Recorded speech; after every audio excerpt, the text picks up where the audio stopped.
I am back with Barbara McQuaid and Frank Filaguzzi. Also joining us is investigative reporter Dave Rode. He's executive editor for the news at The New Yorker. Dave, I'll start with you.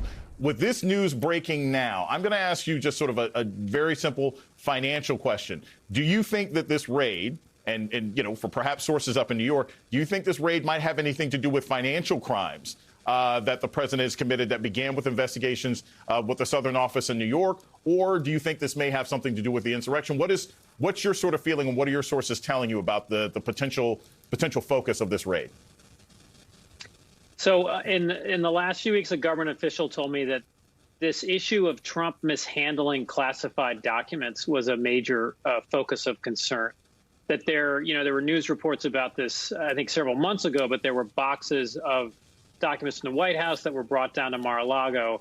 And so this official said that was very unusual, that there were major concerns about what was in those boxes, and that that seemed to be a focus of inquiry. So off the top of my head, that could be a primary focus. There were news reports, there were pictures of those boxes, and that Trump had just apparently taken things out of the White House, ignoring, very clear laws about the mishandling of classified information. And an irony of all this, Hillary Clinton was pilloried by Trump for her email use and for mishandling classified information. And you could have Donald Trump, facing the same exact sort of inquiry by potentially taking classified information to Mar-A-Lago without permission. Yes, the but her emails explanation for why Trump managed to get in office in 2016. Barbara, I'm going to ask you this. As we sort of learned over the last hour, it could be multiple things that the FBI is looking for within Mar-a-Lago. They could have multiple investigations. Is it possible that the FBI could be acting on behalf of multiple investigations, or are they only deployed for the specific case that the DOJ is looking after? So, could they be on multiple missions? Could they be on archives? Could they be on January 6th and finances? Or can they only be deployed for one potential crime or one potential investigation? No, it is possible that you could get a warrant that could be looking for evidence of multiple crimes. That happens frequently. Say, for example, agents get a warrant to look for drugs and money laundering that is part of a money laundering operation, and child pornography is a part of a pornography ring, and it's all on the same premises. You can get a warrant seeking evidence of each of those crimes if there's probable cause for it. So it need not be one or the other. But whatever it is, it must be specifically articulated that there is probable cause in that warrant to believe that evidence will be found. One other thing that's important is, even if this is only limited to one crime, like these classified documents that were reportedly mishandled and taken out of the White House, once agents are lawfully in a place, they may seize anything in plain view that constitutes contraband or evidence of a crime. So as they're gathering up these documents, it could very well be that they also find evidence of other crimes like election fraud. As long as they are there lawfully, they can seize any evidence in plain view. The New York Times is reporting that the search, according to two people familiar with the investigation,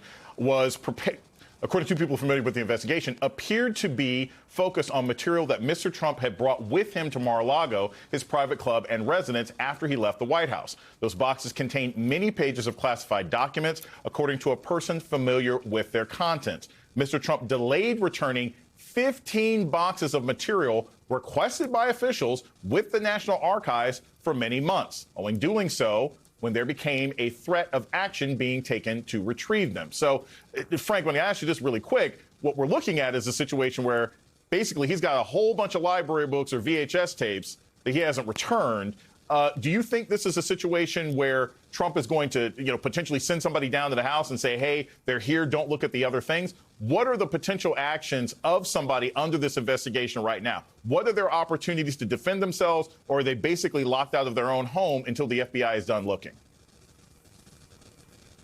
So he has already issued a statement. I've just read through it quickly. As you alluded to earlier, Jason, he's, of course, made a reference to Hillary Clinton and her legal issues. But to answer your question, agents will need to secure the search site. So you don't allow somebody to wander around. And I understand he's out of town, and maybe he's headed there, or maybe he'll have his aides try to do something. But rest assured, they will keep the site secure and free from anyone tampering with what they're doing, obstructing with what they're doing. No one will be allowed to destroy any evidence. So that won't happen, and people risk being charged if they attempt to interfere with what's going on. Now, I will share with you that having put together information, talked to some folks, Jason, I'm going to use a phrase that's common amongst intelligence analysts, which is I'm going to say that I have a medium to high degree of certainty that this, at least in part, is focused on the National Archives case, and that they are trying to make sure that there are no further secret or top secret documents from the White House days, and that the time for talking is over. The time to negotiate and turn everything over is long gone, and now we've reached the point where agents are convincing a judge that they have evidence of a crime.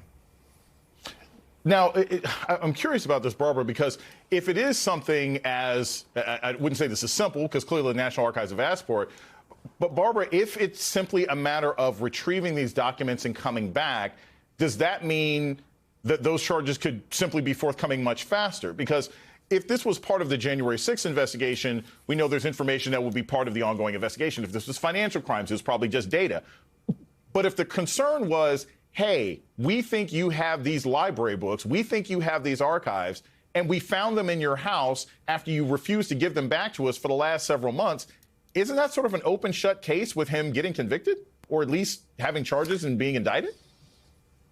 Well, it's absolutely a much smaller universe of evidence than would be a case involving election fraud for the January 6th insurrection. It's a much tighter case based solely on these documents. But as we said before, it's rare that the Justice Department, in fact, it's unheard of that the Justice Department charges somebody unless there is some intent to either harm the United States or help a foreign adversary. And so the mere possession of these documents would surprise me that would result in charges. I think you'd have to look for some level of willfulness here, that he took them and he kept them and he did so for some improper purpose. Now, it could be, as Frank said, that the time for talking is over, that they've tried to negotiate with him to get these back and they've gotten silence, the back of the hand. And that could have prompted this raid. That alone could constitute willfulness if you have these things and refuse to turn them back to where they belong, because every day that they're out, they do create a national security risk that they could fall into the wrong hands. So I'm going to follow up on this real quick, because this is kind of a key thing. Are you suggesting that there's a possibility that this wouldn't necessarily end up resulting in charges? I mean, is that possible? Is it possible that if these documents are found, these archival documents are found in the White House after Donald Trump took them out, he wasn't supposed to have them, took them down to Mar-a-Lago, you're telling me there's a chance that he won't necessarily get indicted for this, that he could get a slap on the wrist or a fine? Is that what you're suggesting is a possibility? Yes. Yes, that is a possibility.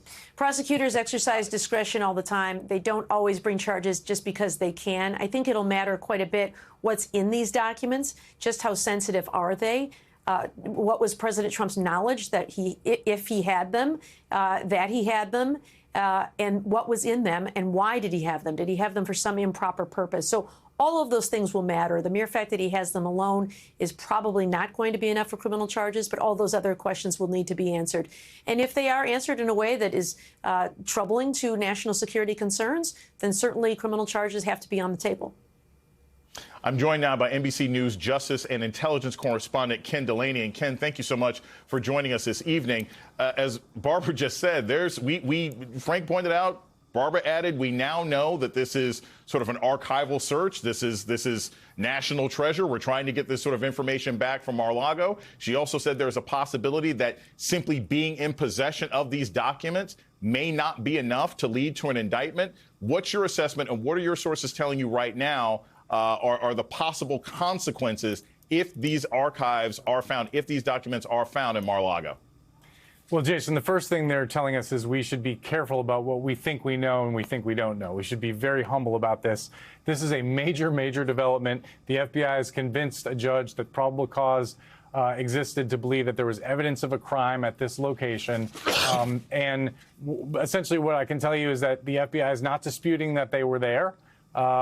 And that there was no indication as we were planning our weeks around Washington here in law enforcement world that anything like this was about to happen. So there may have been some people who were surprised by this in Washington and elsewhere. And I've been listening to our guests talk about the fact that this may likely relate to the National Archives case. That may well be true. I have no reason to dispute that.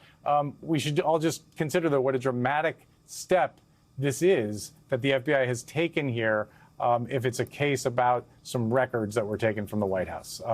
So while we know everything else that is going on with a grand jury calling witnesses about election interference, people close to Donald Trump. So I think we should just be very humble and understand that we don't really know what this is about, other than that it's an incredibly dramatic and provocative step that the FBI have taken tonight.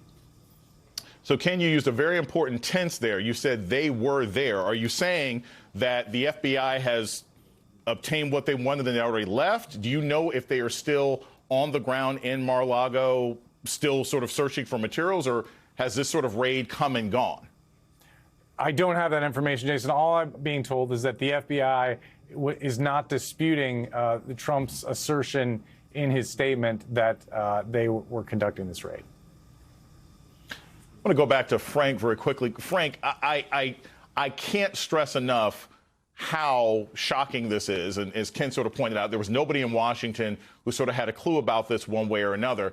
Do you think, and I've sort of asked this question of previous guests, but I want your thoughts, just given your insight about the FBI, do you think that the success and the public attention on the January 6th hearings had any impact on the sort of aggressiveness and the public nature of this raid? Do you think the DOJ saw, all right, look, it looks like we're getting laps run around us right now by a congressional investigation. We got to make sure that we're doing something. Do you think that had any role in this, or do you think that this was all sort of planned all along and that we were going to see this raid in the first week of August, no matter what happened in Congress?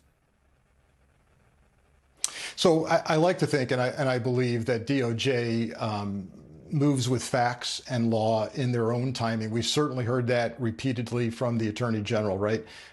Yet they're not an island. They're aware that, there are certain time constraints. There's certain pressure. Even Merrick Garland has said he's watching the hearing, so he sees that evidence develop. But really, the way it works, Jason, is they watch far less television than the rest of us do. They're very busy, and when the prosecutors say they're ready, and the Attorney General says I'm ready to sign off on something, they're going to do it. Now, if indeed it's accurate that at least part of this is the National Archives documents case, it's a fairly straightforward case. Now, as Barbara correctly pointed out, it doesn't mean he's going to get charged with it.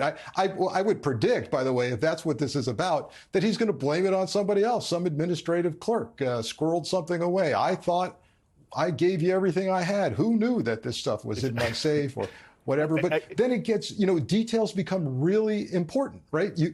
Barbara alluded to what kind of documents are they? What do they relate Frank, to? I got to cut you there. Intent. We got to go into this next show. Thank you so very much for this breaking news. Thank you, Ken Delanian, David Rode, Frank Flaguzzi, and Barbara McQuaid. That's it for tonight's ReidOut.